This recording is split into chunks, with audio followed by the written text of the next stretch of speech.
各位香港、澳門嘅朋友仔，大家好啊！最近中山樓市真係好熱鬧，深中通道開通之後咧，好多朋友一放假就上嚟睇樓。從依家嘅整個成交數據嚟睇咧，最受港澳人士喜愛嘅就一定係坦洲嘅錦繡國際花城同三鄉嘅華發觀山水。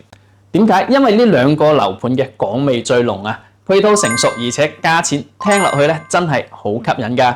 但係大家買樓嗰陣係咪就只係識得跟住中介去售樓部睇新房呢？你知唔知同一個屋苑二手房嘅價錢可能比新房平一大截，分分鐘啊真係慳翻一部 Tesla。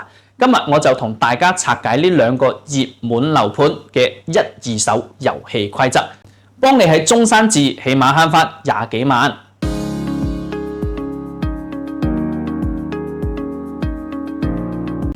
首先講翻下坦洲嘅巨無霸錦繡國際花城，呢度咧係好多港人嘅首選，因為咧距離珠海近啦，樓下就有去環島中港嘅直通巴士。新房行情目前係一期在售，單價大概喺9000蚊一個平方度，包精裝修。二手真相咧就帶大家去睇下二手市場啦。花城開發咗10幾年，有好多早期嘅業主咧係無坯房或者簡易裝修，單價只要6000到7000啊！咁我哋一齊分析一下，你買新房買嘅係裝修同心理安慰，但係買二手房你買嘅係真實嘅鄰里環境同即買即住。計翻條數，同樣100平方，二手房分分鐘幫你慳翻20萬嘅人仔。攞呢筆錢嚟自己裝修成自己中意嘅風格，係咪仲正呢？仲有一點就係新房可能喺湖嘅後排，二手房反而可以買到前排嘅一線湖景，而且價格仲低。再睇下三鄉華發觀山水，呢度嘅環境真係冇得輸啊，好似度假村咁。開發商咧成日推翻低首付嚟吸引翻我哋港客上車。新房單價大約係8000左右一個平方。咁再睇翻二手嘅一個情況啦，因為觀山水嘅位置相對會偏翻少少嘅。咁如果你依家去到二手市場執死雞咧，好多都係急住套現嘅業主，價格咧真係非常之驚喜㗎。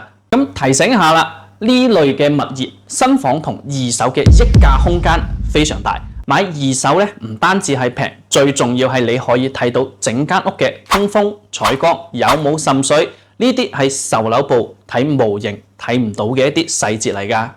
點解我今日要咁骨痹去叫大家多啲睇二手呢？原因咧係有3個嘅。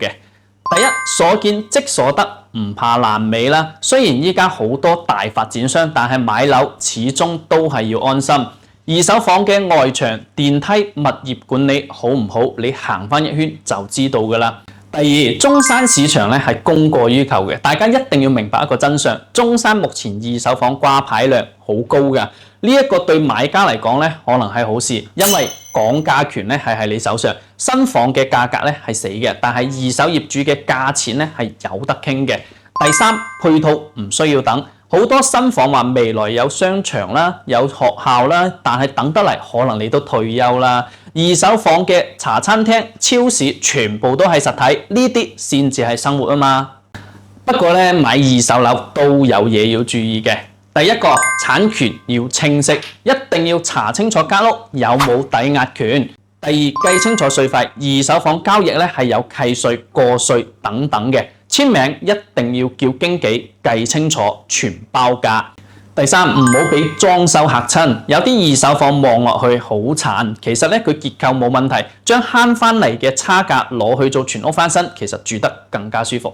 總結一句話，錦繡國際花城同華發觀山水咧都係好樓盤，但聰明嘅買家咧會選擇喺二手市場揾價值。如果你係追求高性價比、想住得安心嘅港澳朋友，聽我話去睇多間二手房再做對比。咁最後補充翻一點咧，香港、澳門嘅朋友仔唔需要擔心二手房嘅交易麻煩嘅，因為依家中山二手房交易流程已經非常標準化㗎啦。好多銀行亦都支持翻港澳人士辦理二手按揭。中山貝殼有4大簽約服務中心，喺成個交易流程當中咧，都會有專業嘅簽約經理全程服務。只要揾啱專業靠譜嘅經紀人，例如我啦，二手房嘅交易流程啊，甚至比新房更加透明嘅。如果你係想攞呢兩個盤嘅最新二手成交數據對比表呢，或者想知道中山邊個區最適合養老，歡迎喺評論區寫低你嘅需求，直接私信我都可以㗎。記得點讚、訂閱、分享俾身邊想喺中山買樓嘅朋友。我係 Terry，帶你睇最真實嘅中山樓市。我哋下期見。